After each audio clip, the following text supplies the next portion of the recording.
Okay, let me officially welcome you to the May Blue Dragon National Forum. Uh, Good topic today. And as I was telling the story to Ed over there at Brookhaven and Brad, um, I get challenged to explain things a little bit better from time to time. And those I love because it forces me to really think of how I can graphically show something. And this is one of those cases where I was having lunch with someone at ORNL. Actually, we were at a Mexican restaurant. And as they're asking me to explain further and deeper as to these differences between apparent causes and root causes, I started drawing on a napkin. And I thought, wow, okay, I really should make this part of the course. So now it's worked its way into the course, but many of you have not seen this. I've not seen this explanation. And then I've added some other material that I brought in from some of the recent presentations that I've been making. And I think we'll give you a good representation of how I feel about what I call an insane approach to causal analysis, which is what the vast majority of your sites are doing. You're taking what I consider an insane approach, i.e., you're continuing to spin your wheels in the same direction and you're expecting better and better results, but you're not. I mean, you were having repeat events year after year. So I want to really sort of hammer this point home because it's very important and it has a lot to do with preventing recurrence. First, and again, allow a couple minutes for other folks to show up. Let me give you some quick hits on what we've been up to here at Blue Dragon. I had the opportunity to be selected for a national joint force, meaning the entire military, all branches of the military, an annual safety symposium.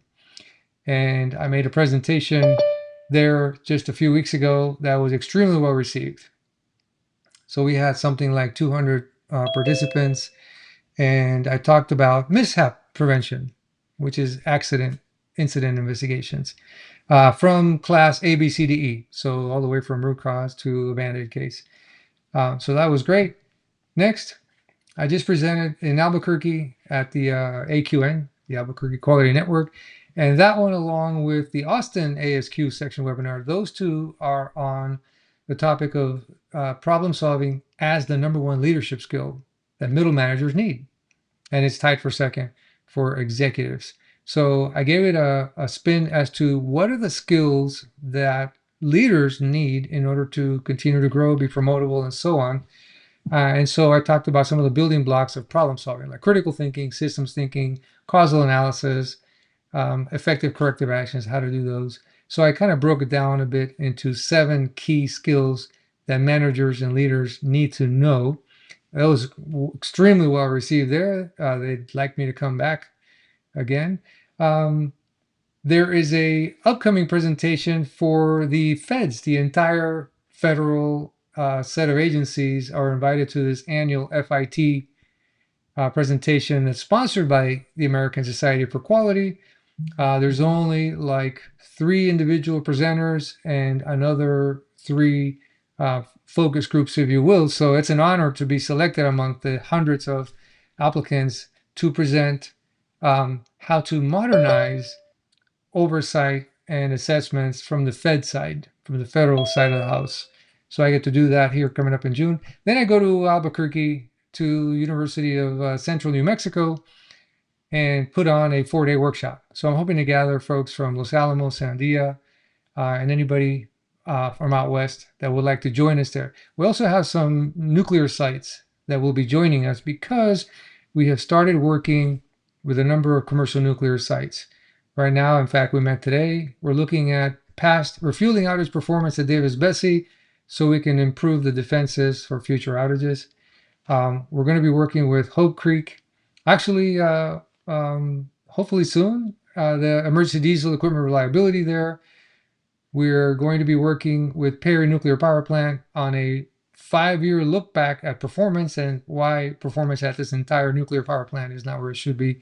So this is a massive root cause / plant performance assessment. And Ontario Power just gave me my security clearance, so they'd like me to come up and lead one of their root causes as a proof of concept to go into an enterprise level training agreement with Ontario Power for multiple years. That's what we're working on there. And I've got some upcoming meetings with Navy brass, if you will, captains, admirals, to bring us to several commands and maybe the Naval Training Center. That's what we're pitching. So we're hoping we can get a toehold in the Navy ecosystem in terms of training, what we're doing. And I just realized that I should probably take myself out of the picture here so you can see and read some of these, especially for, well, you're going to get the PDF of these PowerPoints anyway, so not to worry. All right, moving on. Let's talk about today's topic. If there's any questions, just please chime in. Let me know at any point. So let's go into today's topic, where I'd really like to clarify what I consider ambiguity, because yeah, it's a big problem. In my opinion, it's a big problem because look at how your corrective action systems are structured. They're structured to do 99% not root cause. So I don't care what you call it. Doesn't matter to me what it is that you're calling it. Let's call it not root cause. Okay? This is the issue we're going to drive home today. What is the result of doing not root cause, or making believe that you're doing root cause, but you don't really know what you're doing? So let's throw up some motivating factors here. And if you look at some of these key performance indicators from a couple of places, let's talk about the armed forces. There's this consistent numbers of fatalities, and the cost of these in the recent past is actually way up there. All right. And that's nothing compared to the rest of the industry. If you add up the cost of OSHA recordable incidents across the United States alone for the last decade plus, I don't know if you knew that per OSHA, they calculated the cost to be over $8 trillion. Not billion, trillion. That's a staggering number. All right. So let's continue with this theme here. Now, you have to understand that the federal government tracks suicides and sexual assaults, and they have thrown billions of dollars, federal regulations, GAO oversight, and reports coming out of your ears, and program upon program upon program, right? Prevention program, etc., etc. Yet, look at the trend. Look at the trend that's here. Now, look at the trend for sexual assaults in the military. It's even worse. And I forgot to mention that if you were to do a similar chart for veterans, the veterans chart, suicides among veterans, is even worse than in active duty troops. So what is this saying? You're pretending to do root causes, and I've seen some root cause reports from the military. In particular, the suicides from the George Washington aircraft carrier. 3 suicides happened in a 2-month period. And that report was a complete joke of what they call the root cause analysis. Their investigation was just somebody walking around asking questions, documenting answers, calling them statements of fact, and then jumping to conclusions as to what needed to be done. The analysis was non-existent, and it's a farce. It's a farce what so many organizations, including the entire Joint Force, is doing out there. And we are trying to get their attention with these charts and others, trying to get their attention. So I pose this question to you, and I think some of you have heard me say this before. If we have thousands upon thousands, in the case of OSHA, millions of injuries, lots of fatalities, sexual assaults, suicides, all these problems are happening in the United States year in, year out. There are not thousands of millions of root causes every single year. Does that make sense? Doesn't make sense that every year brand new root causes spring up and give us thousands of millions of new root causes, of new issues. All right, so if that's the case, well, let's take a look at this real quick. If our methods worked, we wouldn't be having these problems. It wouldn't be as bad. Hopefully, we would see a reduction, right? You would see a reduction in the severity and the frequency of your issues at any given organization, and therefore among regulated industries, because we're tackling the problems. And then you'd get one-offs because humans are humans. Humans are the infinite variable. They'll always find a way to get around whatever you put in place. However, if you have the defenses shored up the way you should see the severity go down and even the frequency. All right. But at the moment, we are burning through billions and trillions of dollars.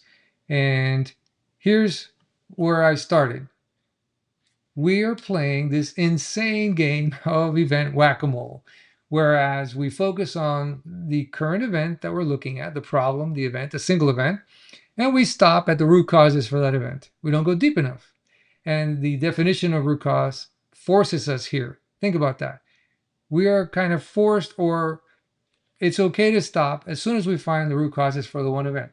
So you fix the one event, which had to do with this set of humans in this specific set of circumstances, and we didn't really get to the deepest seated latent organizational, programmatic, and cultural issues.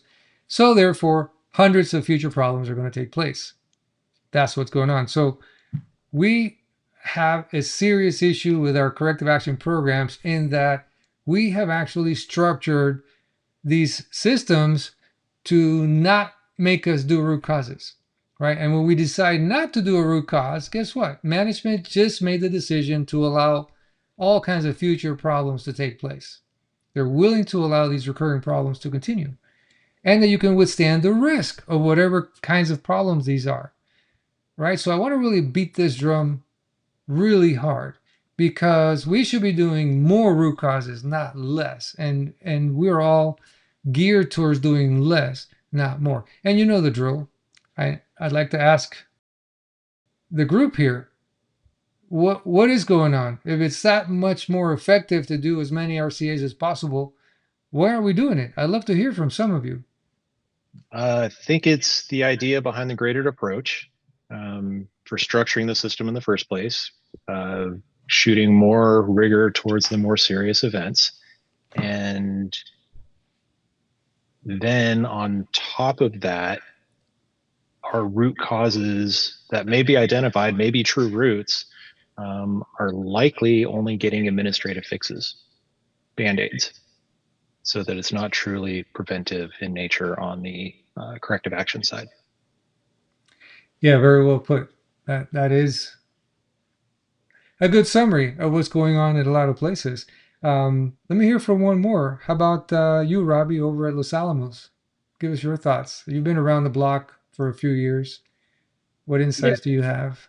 like my team, what we found, David can also pipe in, but whenever we do assessments or causals, what we find is that corrective actions aren't necessarily put into place or actually followed through on, which is what we find on our own assessments. We see the same event happening, or actually on causals that we've conducted, we see the same event happening 2 to 3 years down the road. I don't like going back to management, but oftentimes what I find is that management is not understanding that we're giving them the answers to the test. And all I have to do is sit there and track down these and incorporate these corrective actions they've established, but then follow through on them and make sure that they're taking hold. Robbie brings up a whole other topic. You might do a good analysis and develop corrective actions to prevent recurrence, but two things happen. One, management doesn't follow through, or they try to settle on the easiest corrective actions, which is typically more paper, more administrivia, more training, those kinds of corrective actions. And secondly, they don't really go to the full extent to determine the full extent of these root causes and contributing factors and stop those from happening again. So as you see on our chart, unless you go the extra mile and not only address the root causes, contributing factors, but also the extent to which those are causing problems with other humans, other organizations, programs, and other equipment operability. What I was going to say about I think you were talking about, we have a tendency to lean toward less root causes, more, I'm sorry, yeah, less root causes, more apparent causes. And I know from an ORNL perspective, we have a lot of great root cause analysts, but most of the time it is a collateral duty, maybe not in all cases, but it's Right. a collateral duty. And so, the organizations and the people doing the root causes or the causals want to get it done quick and move along because it's just not their primary role. It's just, and of course, things never happen at a great time when you say, oh, well, I had a lull, and so I'm good to do a causal. That never happens. So, Right. anyway, my 2 Well, cents worth. no, excellent. And I have a little chart that's going to show where the management decision has to be made, and they have to stick to the decision. So, thank you, Susan. I'm going to touch on that point here in about 2 minutes. So, I want to give you some blunt force trauma on why what everyone else is doing is not that effective. So, unless it's a root cause, it's not going to be as effective. Here's why. We tend to focus on obvious things, the surface, the symptomatic things, right? And we don't really go into full systemic mode. We don't do systems inventories and take a holistic look at the problem. So there we go. That's one. The end result always takes us to quick fixes, right? We try to get away with quick fixes. And localized actions mean specific just to that and not doing the extent of the cause. And of course, that's not going to prevent recurrence. Also, as I said, we're not really looking at the system, and we overlook things like behavioral analysis and other organizational factors. We may not do behavioral surveys. We may not consider equipment interfaces and other data that needs to be mined. So unless you're doing a root cause that's all encompassing and does a really good job, you're dooming the organization to have repeat events. And that's assuming the corrective actions that go with the root causes also work. So we also rely heavily on assumptions, and whatever we determine out of these apparent causes are based on incomplete data analysis. We don't go out and look for everything we should. But here's my favorite one. So I came up with this. What we're really doing, and I want you all to reflect on this. I want somebody, well, I'm going to ask a couple more sides to reflect on this. We're establishing a culture of just enough, just what we need. It's continuous improvement. What do you guys think about that? Yeah, I mean, I agree with this. I think I quite often see just enough. And I think there are pockets of excellence at our lab for sure. And I don't know about others where people really care about continuous improvement. But just like others have said, a lot of people are just focused on the mission, and diverting resources, whether it be people or money, to these kinds of activities just is not a priority to everyone. It's unfortunate because we put a lot of lip service towards continuous improvement, but I don't know that it's embraced fully everywhere. People say, I'm going to do this for now, and then later we'll tackle, the harder problems. So, and Exactly. Quite often it doesn't come back around. Exactly. So we come to the main point of today's discussion, which is I'd like to show you this lucid chart that I created. This may be new to a lot of folks, but let me go through this real quick. I'm going to talk about the way that we do investigations, the classification of investigations in the military, in the Joint Force, and it's class A, B, C, D, E, from millions and fatalities or permanent disability all the way down to Band-Aids, right? So understand, we all have the same thing, commercial nuclear, Department of Energy. We classify our incidents in a certain way. Now, here's the killer. Here's the way I view the world, and this is I wish executives and managers would view the world. Once you classify the investigation, you need to be cognizant that there's two routes, right? The left side, you're willing to repeat and tolerate the risk of repeat events. And that's where you go do apparent causes. If you cannot afford another few $1 million or serious bodily injury or disability or death, or again, damage to equipment in the millions, whatever. If you cannot tolerate a repeat event, you need to be going the root cause route. And they generally fall into these categories, with perhaps the C class being kind of in the middle, could go either way. But the decision for me is go, no go. Can you tolerate recurrence or not? All right, so if it's okay to happen 10, 20, 30 more times next year, all right, let's do the less than. But if I can see this going sideways and next time it might be a fatality instead of just a broken arm, I got to go on the right side. And so from a big picture standpoint, the left side is very simple.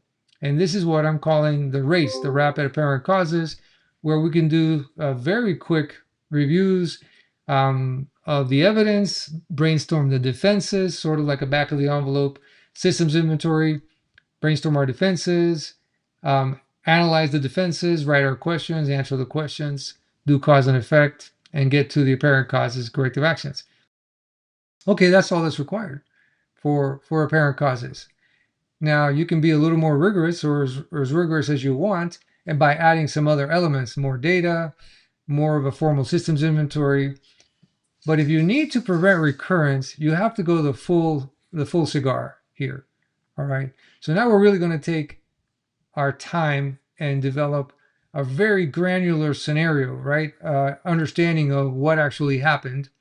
We're going to do a very formal systems inventory with the subject matter experts and flush out all the moving parts, the elements that should have worked together to do a successful job, to have a successful outcome, to prevent anything bad from happening, right? And from the systems inventory, we get our specific set of defenses that we will now research carefully to see what specific requirements apply to the specific action items that were taking place at the time of the event, i.e. our timelines.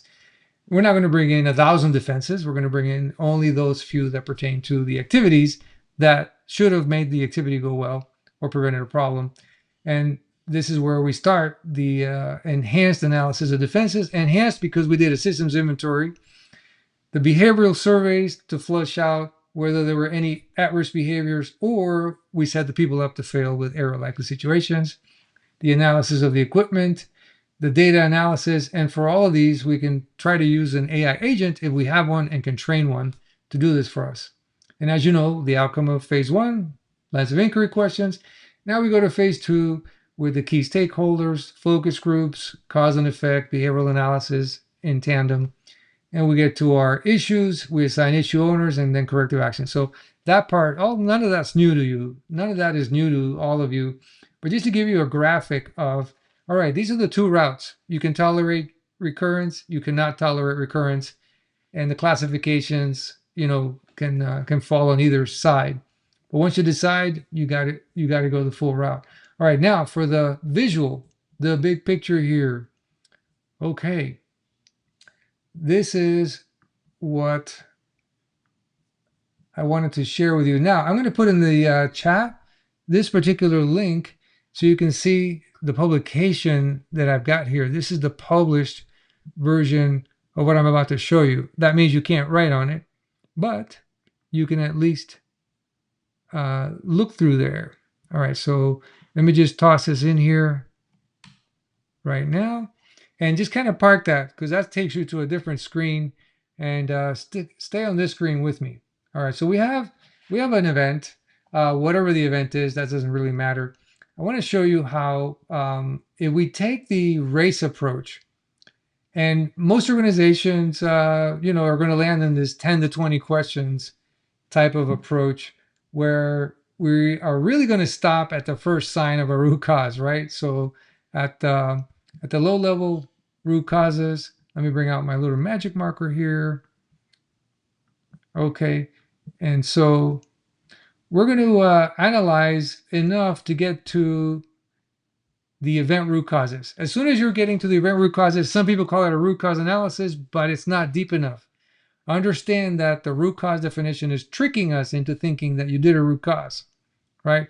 No, you're only addressing the immediate causes or the immediate root causes for a singular event, and that's the insane approach to root cause. That's the event whack-a-mole theorem, all right?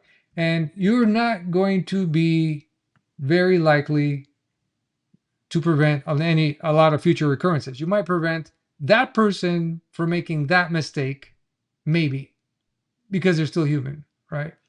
All right, so let's move on. Let's get to root cause with a low level of rigor, all right? So we're still going to do everything that it takes to get down as deep as we need to, right? As deep as we need to get to the root causes until we can't go any further. And we get to the root causes, right? Once we start a Blue Dragon, we're going to go all the way. We're not going to like stop halfway, stop here and call it an apparent cause. We're going to go the full way. But now, level of rigor is determined by the number of questions that we generate, okay? So let's say here we generate 20 questions, a nominal, minimal root cause in my book, but it's still a comprehensive evaluation if you did the systems inventory, low significant or low consequence or low complexity is what I want to say. So if it's not that complicated, there's not a lot of requirements, you may not generate a lot of questions, there may not be a lot of data or KPIs. Okay, fine, we can accept that. Understand from a big picture standpoint that at your organization, with all of the requirements and all of the humans and everybody walking around, the thousands of issues you see a year are caused by a small set of deep-seated root causes. So let's say that down here, there's this pool of root causes. And if you prosecute this one event, you're going to hit on a few of these root causes contributing factors. And by eliminating those, you're going to prevent a certain number of future events. And I'm just going to throw out this number just to give you a sort of a sense of how to look at the world. Not that it's 50 or whatever. All right. Now, more complex, more rigorous, you're going to end up asking even more questions. Okay. And as you know, the more questions you ask, the more of these deep-seated root causes you're going to find. And the more you find, this bigger population of root causes, contributing factors, will actually prevent many, many more future events. And this is what I mean about return on investment. The return on investment comes from doing root cause properly. All right, doing it properly, identifying as many of the deep-seated issues that are there. They're called latent, organizational, programmatic, and cultural weaknesses. They're there. There's not that many. It's not thousands, right? And next year, there's not thousands new one. The humans make it interesting because humans, being the infinite variable, are going to create different looking events. They create infinite possible types of events, right? Infinite variable, infinite possible outcomes. Okay, but if you go deep enough, you're going to find what's really going on. And your job is to put the defenses in place that in spite of the human, you're not going to have a problem, right? So that is the challenge. That is the challenge. Understand human behavior, understand that we're going to make mistakes, we're going to do things that aren't good, but we keep strengthening our defenses, we keep using the hierarchy of defenses, we keep putting in place things that actually make it impossible for the human to make mistakes. So that third part that Robbie was talking about, the corrective action part, is so important as well, right?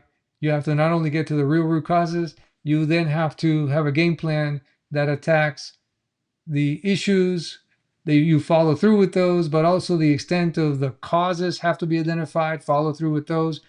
And there you have the benefit of preventing many, many, many future events. Now, your return on investment for doing this is sky high. Is sky high. I look at the example from one of the nuclear power plants who generates about 15,000 condition reports a year. The cost, we did a worksheet on that. The cost of that was $32.6 million in 2023. If we could reduce the number of condition reports just by 20%, right, in a 5-year period, the return on investment for training the people and doing this right would be in the thousands. So that's the point that we're trying to make here. So, all right. So once we get into that right side of the equation, now the only variable is rigor. The variable is how many questions can you generate based on the systems inventory, how much data there is to analyze, the complexity of it all, how many procedures actually apply. And there you go. It's a self-scaling framework that we have built here, right? And your goal is to identify as many of those deep-seated issues as possible and then kill them with a good action plan. If management doesn't understand this, you will be completely driven to do this day in, day out. It might look like something better than that, But if you're stopping at this level, it doesn't matter what that looks like. It doesn't matter how much effort you put into it, how much time you took. If you're only going as deep as the event root causes, you've already failed to do a proper root cause. That is what I'm talking about, that the industries are doing what I said at the very onset. The insane game of event whack-a-mole is stopping at the one event root causes, fixing one event with one set of humans, and pretending that that's going to kill all future problems in that particular area. And of course, it will not. I hope this diagram starts to make sense. And now let me open it up for questions. All right, Caroline first, and then Tamara. Go ahead, Caroline. Wonderful. So I've got a question. So we were talking earlier about, why aren't we doing root cause analysis? And some of it comes down to resources. Yep. And so some of the issues, that DOE facilities and laboratories are facing comes to, we don't have the resources to be able to do the correct rigor of work on all of our events and issues that we have. So what are your thoughts on, obviously there's an issue with graded approach, but then it's also can be important to make sure that for the issues that we absolutely cannot have recurrence on are getting that root cause and that we put the resources there. So what's your take on kind of balancing resources and availability of analysts to do rigorous root causes versus making sure that we're at least looking at and getting corrective actions for event level issues? Okay, very good. I have two thoughts there. One, if you can convince management to at least get into a Blue Dragon framework, which has the systems inventory, the holistic evaluation, if you can at least get into a Blue Dragon, you're going to be better off. So let's start with that, no matter how much time and effort you have to do.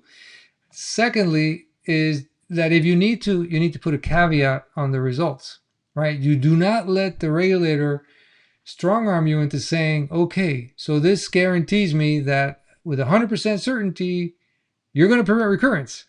So you have to be careful that when the government says take action to prevent recurrence, and you turn it into an ORPS report and you say, okay, these are the actions to prevent recurrence, they come back a month or a year later and hammer you, all right, because you didn't put the caveat to save, to save your own skin, your credibility. Now it turns into politics. Now this is the problem, Caroline. It turns into serious politics. Your management knows that they probably didn't do enough to really prevent recurrence, but they have to say that because that's what the regulations require. So we're playing a cat and mouse game.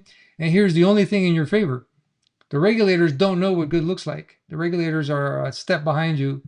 So unless the regulators wise up, which someday they might, they'll keep getting away with it with less than adequate analyses and skating by with, unless they get beat up from above, from the client standpoint, the initiative to raise the bar is probably not going to be there.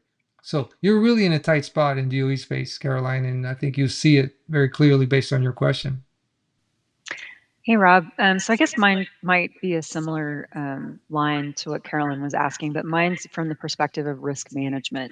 So a lot of times the dependency of whether or not you can tolerate another event versus you can't tolerate an event is going to be graded on a risk-based approach. So can you maybe tie in a little bit about how you would use risk grading in the determination of whether, what the tolerance level for recurrence is? Excellent question. Now, from my travels, and I've been to 20 nuclear plants, commercial, 20 DOE sites, and a couple of Department of Defense sites. Everybody has their own grading system, and I'll just throw this one back up. This is the official system for the military, for the Joint Force. And commercial nuclear sites, in spite of being somewhat similar, A, B, C, D, sometimes E, they have very different levels of definitions as to where do I classify this, right? But it has some sort of algorithm that deals with damage to humans and damage to equipment, cost, if you will. So money and the potential for damage to humans. And it's some combination of that. Now, there goes each management team has a different tolerance level, and each management team will push the envelope or push the line down as low as possible. They'll set the bar as low as possible until they're forced to do something different by the NRC or the DOE or the NNSA, right? So this is the cat and mouse game that we play. It's catch me if you can.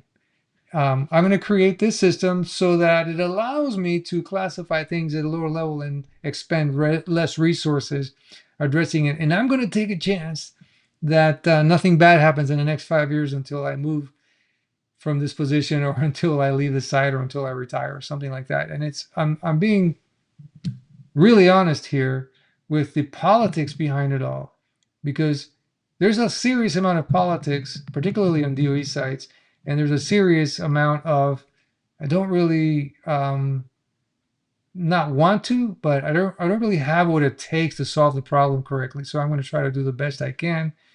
These are my best intentions. The government's not going to know any better, or until they hold my feet to the fire, I won't expend more resources. So, there's that that balance that is kind of established with the regulators in each organization. And by the way, NRC and the commercial sites are about the highest level, the highest bar I've ever seen.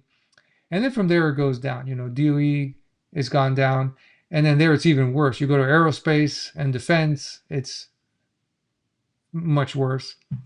You go to the other sectors like healthcare, pharma, transportation, you name it, and they're even further back in the dark ages compared to the high bar, which is commercial nuclear power. All right, so you have classification systems, and I hope I'm answering your question, but there's so much freedom in what each organization puts in place, and then so much variability in each regulator at each individual site and what they enforce. No, thank you for that. I think we do have some guidance relative to risk. I mean, we've got the DOE risk management guide, and they establish some criteria, but I think you're right. I think each site has to really evaluate based on their mission and operations where they're gonna set that bar, and then the minimum is whatever the DOE has established in their guidance. So, right, yeah. And you know that better. I preach I preach the bow tie risk assessment model, and the fact that from a risk management standpoint, I would love to use my resources pursuing negative trends of low-level events. There's a bigger ROI there. That's what I would love to see. Better analysis and trending analysis of the low-level events, and then take action on those before you get into the bigger classifications. That's a really, and money well spent. And what I say is you have a lot of free available resources that we're not using wisely. We can harness our audit and assessment programs from QA, right? They don't have to stay with the static checklist. They can be risk informed, like I did at St. Lucie Nuclear when I was the site quality manager. You have management by walking around. You have organizational self-assessments.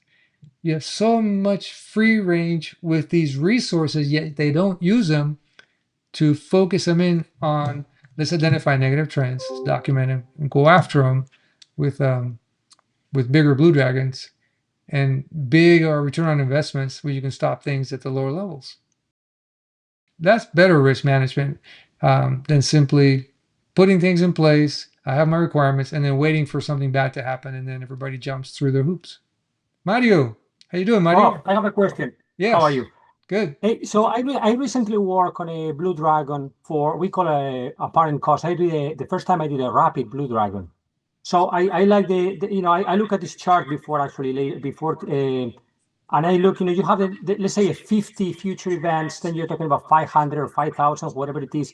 So my question is, at what point would you feel comfortable calling what you've done root cause versus apparent cause? Because honestly, I started our event was kind of like what we call a management discretion. It was considered high enough where we needed to do a root cause analysis. We started with a apparent, But again, I use the Blue Dragon framework, and as you work on it, you start asking more and more questions, and you could really take it as far as you want with the within the time frame, etc. So I still ended up calling it in the report, etc., apparent root cause, but it was approaching what I thought apparent cause, but it was approaching what I would say a root cause analysis. So where would you say that is safe to say that you are approaching a root cause analysis? Fantastic question. And I'm going to give you the answer straight out of the training. So it's a subjective call, because the first person you got to convince that you've done enough to prevent recurrence, i.e., you've done a root cause, is you. And you need to determine that based on what's on this board, the storyboard. So do you have enough data analysis? Was the systems inventory broad enough? Did you ask enough questions? And from just a litmus test standpoint, if you have less than 25 questions, don't bother. Yeah. When you start getting upwards of 30, 40, 50 questions, yeah, we're in good territory there, pretty solid. So, but here's the key. You have to make the subjective determination that what you've done, the level of effort that this team did here, has a very high likelihood of have gotten to the deep-seated issues, and that the corrective actions has a high likelihood that if executed, they are going to prevent a lot of future things. Not 100%, but let me just throw out a number. That's going to prevent 342 future events. If I had a magic ball and I could actually figure that out. But not 392 future events, because humans are still in the mix. Unless you eliminate the humans, there's going to be some issues. But you have a high likelihood of preventing a lot of recurring events when you do a good enough job. So it is subjective. It's up to you and the team to decide how to classify it. And I kind of go by the level of rigor, and I translate that into how many questions did you generate from phase 1, holistic review, data analysis, equipment analysis, behavioral analysis. How much did you do? How much confidence do you have? So how many questions did you ask, Mario? How many questions did you generate? We have about 15, but the document review and the data analysis that we did was quite extensive, more than would normally be done for this thing, which was like it was a management discretion whether we did it or not, and I think we went pretty far with it. So I just wanted to add to the previous discussion. So I had also a root cause analysis done in a very serious event inside a very large organization, where and it's been more than once, where we, at the end of the investigation, will make it very clear that we only look at that, let's say, organization or at that department within the organization, because sometimes the findings are so severe or important that you want to make it clear that you cannot make an assumption unless you obviously throw a lot of extra effort to see how it applies to other parts of that organization. So sometimes it's like you are limited to what you are asked to do, and the time frame and resources. So oh, without a doubt. And this is where I said earlier to Tamara or Caroline, you have to put a caveat sometimes, right? You can't let them corral you into saying, yes, this is perfect and it's going to prevent recurrence. So as long as you don't overcommit to what you've done, you're okay, right? They give you a time constraint. They give you resources to do this much, no more. So we let management know that, hey, we think it'd be worthwhile looking farther, but that's we cannot leave it. Yes, I'll always make it their decision. You're right. So I call it getting a co-bag holder. You do not want to be left holding the bag. You know what that means, right? Get a co-bag holder. Make them decide whether you are to stop here or continue, because I see in so many cases that we could have gone further, deeper, and we could have gone wider, right? So it always comes down to how much time and energy management wants to put into it. They have to support it, and that's a serious issue in Department of Energy sites. So I'm really, you notice I started working this year with commercial nuclear sites. They're regulated, but it's a different relationship with the NRC, and they have something called the Public Utility Commission, and the PUCs can allow the utilities to charge back to the ratepayers in cents per kilowatt hour monies that they spent on fixing issues. So what does that mean? In a regulated utility, you're guaranteed to make 10% profit no matter what you spend. So you can spend the time and energy to do things right, to really solve problems. So huge difference between commercial nuclear power and MNOs at the DOE sites, right? They have they play a different game. And I'm trying to get to the military as well. The military also has funding. Their problem is that at the most senior levels of the Joint Force, they don't know what they don't know. And they're skittish as heck to stick their necks out and do anything that has any impact on their careers. So what do? Everything is damped down, sort of avoid bad press, avoid bad news, put everything under the rug, blame the lowest level sailor or airman or Marine. I'm not kidding. This is sad about our Joint Force. You do not see them hold a mirror up to any of the higher echelons of the military, which are creating the environment in which all these bad things are happening. So it might be a tough nut to crack, but somebody out there wants to improve suicides and sexual harassment and all that. So I'm trying to work my way into the military. But all these different industries have very different, for lack of better terms, personalities. All these industries have different personalities and different regulators and different approach to solving problems. Yeah, no, I thought it was a great session, and I really like how you sort of broke it down as far as the apparent cause evaluations and to sort of step through it. And I know you started off this conversation based upon a conversation you were having with somebody on the back of a napkin. It was. So It was Laura, the dragon lady at Oak Ridge. We had a lunch at a Mexican restaurant in the middle of the spring BD2 workshop over at ORNL. And in the middle of the workshop, she was asking me some tough questions, so I started to draw. And that was the birth of all this. No, I really like it. I also really like how you do the split off, where it's like, okay, what route do we take? So looking at your screen, the one over on the right-hand side. So it's very nice and clear, but it's to the point. Yeah, absolutely. And by the way, I had to draw this along with other things for the patent application. I think I mentioned that we have a U.S. patent pending now for this process because it is defined as an invention. Amy, let's see. Loved it. Been trying to sell RCA and extend our cause weaknesses with my new org. I see weaknesses in this on a weekly basis. Yeah, Amy, right there with you. I feel for you so much in Department of Energy M&Os. Thanks, Jason. I really feel for you. You have a uphill battle, serious challenge. So anything I can do to help you, please. I don't get enough people reaching out to me and saying, hey, we have a little thing. Help us set it up. Brad, close us out, Brad. Thank you, Robbie.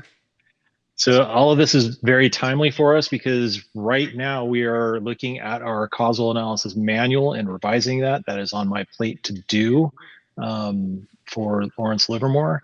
And we are trying to incorporate a couple of corrective actions from other assessments by EA on a couple of recommendations for us on our causal analysis program, but this plays right into the contractor assurance program where, corrective actions is the other piece of this, how we put things together to prevent recurrence. So heavily relying on the hierarchy of hazard controls where administrivia just isn't going to prevent recurrence. And even if we have these awesome root causes, if we continue to just band-aid and patch things, it's going to happen again.